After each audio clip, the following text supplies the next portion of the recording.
Well, just to point out the mere fact that with the new experience that Hopper provides, somebody can actually purchase just a seat and not lease the whole helicopter, which used to be the case. So we're talking about a stark difference in the cost. It used to be 2 or 3K to charter a flight with a helicopter from Athens, let's say, to Mykonos. Now you can go there on a per seat basis and only pay around 250 euros per person per way. So, that's really different to what we've been used to. And through that, we're trying to make helicopter seats as widely accessible as possible to anyone, really, that wants to travel. What's up, everybody? Welcome to this episode of Greece Chats podcast with Tony Kariotis. Today, I am at Hopper headquarters, the helipad location in Athens, where you can now pick up a helicopter and hop the Greek islands. I'm here with Dimitris Kossyfas of Hopper, and he is going to talk to us about all things Hopper. Let's jump into this episode. What's up, Dimitri? How we doing? Hi, Tony. Great. Great Yourself? to see you. I'd rather see you on the islands. That's true. That's true. But I think that you also had a bit of a hop today, so I did. We're going to get into that. I was going to ask you if you enjoyed my homeland first. We'll talk about that later. We're here today at Hopper in Athens. That's exactly right. We're in Koropi. Koropi, yes. And you're right. I took my first hop on the helicopter. We're here in Athens, and let's dive into it. I know I've been sharing a little bit of Flyhopper, but tell us. Thank you for that. Tell us about it. What is Flyhopper to those that don't know yet? So Hopper is the first helicopter airline in Greece. And what we tried to do was to create a new model for flying, which is basically shared rides. In the same way that somebody can actually buy a ticket and fly with an airplane, they can do that now with a helicopter.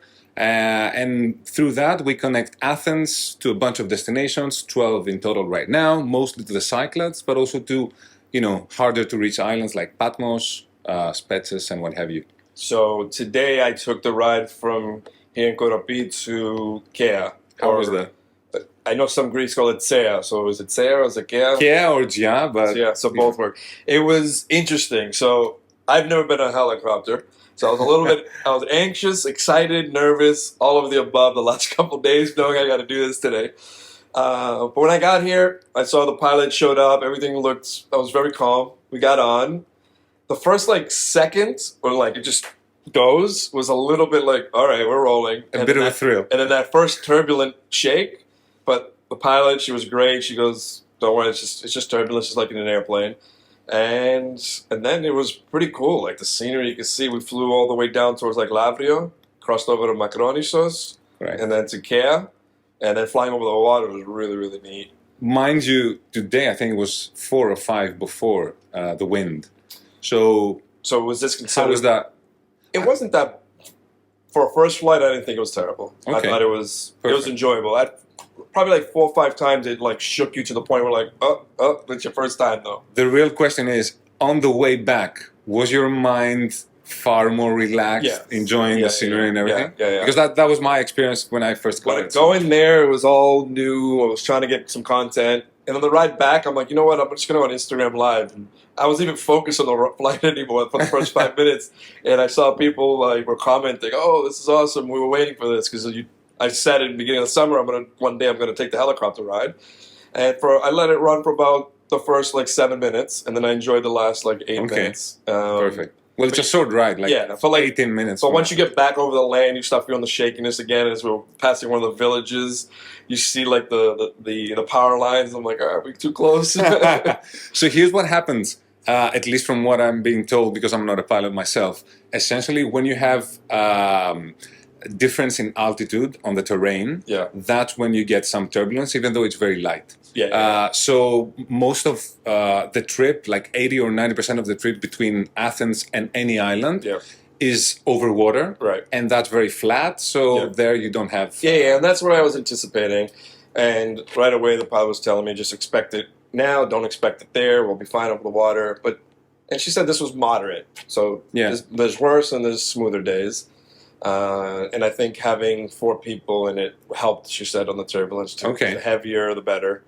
But it was how did you find the fact that you landed in Kea just in like 18 minutes? Yeah. Because the first time that I got a flight to, I think it was Andros, which is kind of close. Similar, yeah. And we were there in 22 minutes. It was mind-boggling. Yeah. The idea that I can go to an island in 20 minutes, go grab a coffee or meet someone, get back on it, be back in Athens, get in the car, and I could be back in like Monasteraki in 30 more minutes. That's weird. Yeah. That is strange. It takes longer to drive to the airport. Absolutely. Absolutely. Even though we're close to the airport, sometimes the commute from downtown to the heliport is almost equivalent to the flight time. Yeah. So I'm sure some of the viewers right now are like, okay, this is cool now, but how do I sign up, or where do I get a ticket, or where can I go? Is it just from Athens? Where are we going? So we have 3 bases, one in Athens, one in Santorini, and one in Mykonos. And we do flights to 12 destinations, as I said, mostly the Cyclades. So Antiparos, Ios, Sifnos, Folegandros, and some other islands. And the plan, and also we do some inter-island routes. So Mykonos to Santorini, for example, is very popular, or Mykonos to Patmos. Which is great, because there's no flights to do that. Exactly. Yeah. And then we're trying to see what we can launch for this winter, because we obviously want to occupy, the fleet. We have a total of 3 helicopters now. We're going to get to 6 helicopters by this summer.